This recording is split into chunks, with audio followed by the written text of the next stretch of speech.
Ah ouais, merci beaucoup, mes chers fans, mes chers collègues, à tous, les vrais, les amis du cœur. En tout cas, nous sommes à la maison.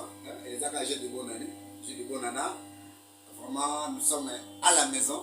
Je crois que juste pour vous souhaiter mes meilleurs vœux. Bonne année. Nabino surtout, Bastar Nabiso, et Balobi, Toza Awat, Toza Awa, Zamazo Batela, Zamazo Suma.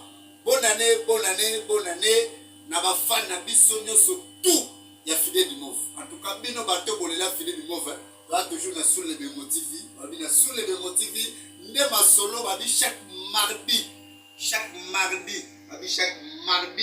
na 22h30, na mardi na 22h30, Babi fanda wana zalawana parce que le cinéma ya solo, ils ont des fidèles du mauve.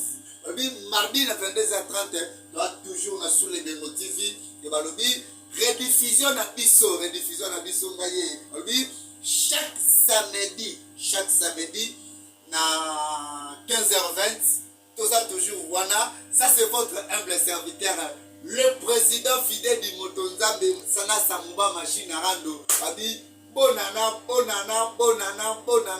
nabino surtout ba oyanga ekraye. Babi 2023 année ya makambo, Babi 2023 année moko prophétique, année ya puissance, Babi année ya ba défi IGC, Babi sortie officielle na biso.